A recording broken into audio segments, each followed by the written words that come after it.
Merci, mon cher collègue. La parole est à monsieur Raphaël Gérard pour La République En Marche. Il dispose de 5 minutes.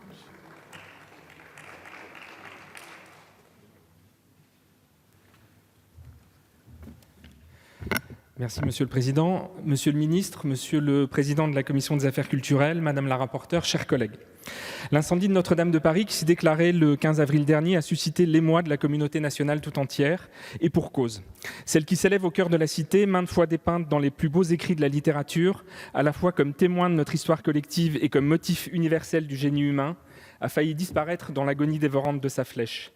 Ainsi, le soir du 15 avril, l'incendie de Notre-Dame de Paris fut un moment où la nation tout entière a retenu son souffle, consciente qu'une page dramatique de son histoire culturelle se jouait là. Cette unité nationale a suscité un élan spontané de générosité chez nos concitoyens et nous avons le devoir de la préserver. Depuis trop longtemps, la sauvegarde de notre patrimoine culturel est l'objet d'innombrables querelles, opposant les modernes aux anciens, les élus aux architectes des bâtiments de France, les associations de défense du patrimoine au service de l'État. Si elles disent l'attachement des Français à leur patrimoine, ces vaines querelles ont institué une culture de la défiance.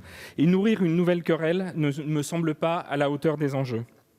Or, ce texte, par ses imprécisions, n'a déjà que trop prêté le flanc à la critique. Les nombreuses dérogations au droit commun prévues à l'article 9, par le flou de leurs contours, sont de nature à alimenter tous les fantasmes.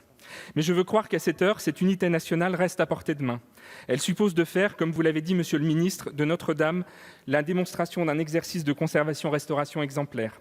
Car je crois que nous rêvons tous, dans cet hémicycle, que le chantier de Notre-Dame soit l'occasion d'exposer à la face du monde l'excellence des métiers d'art qui garantissent la transmission des plus beaux legs de notre histoire à la génération qui vient. Je crois que nous aspirons tous à ce que ce chantier soit l'occasion de montrer une nouvelle fois l'efficacité et le caractère inébranlable de nos politiques de protection patrimoniale que le monde entier nous envie. Je crois que nous voulons tous rassurer nos concitoyens sur les intentions du gouvernement et du législateur, sur ce chantier qui doit se faire dans les règles de l'art, tout en s'adaptant aux réalités et aux contraintes de notre temps, comme Viollet-le-Duc le fit en son temps, en proposant une conception nouvelle du monument, sans rien enlever à sa cohérence historique. Mais ce contrat de confiance ne peut se nouer qu'à 3 conditions.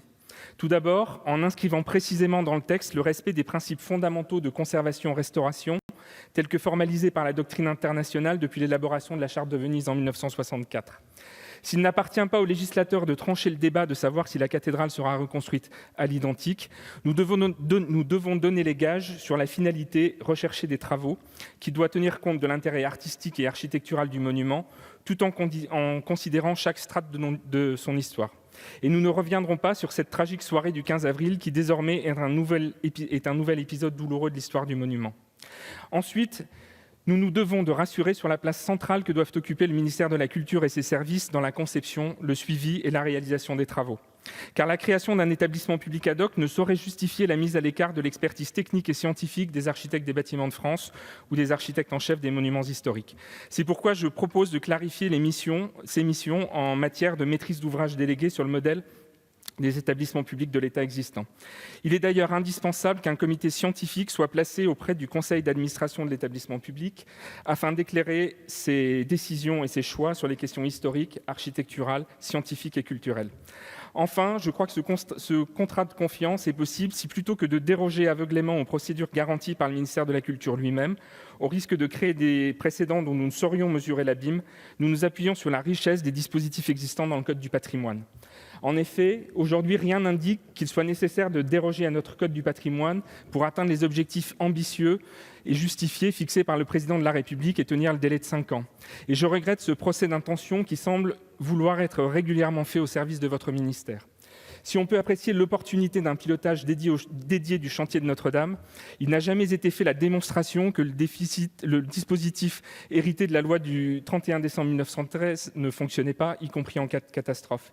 Il n'a jamais été démontré que la procédure d'autorisation de travaux classiques pouvait ralentir un chantier d'État d'une telle ampleur, d'autant que l'avis de la CNPA ou celui des ABF est consultatif, le préfet ayant toujours le dernier mot.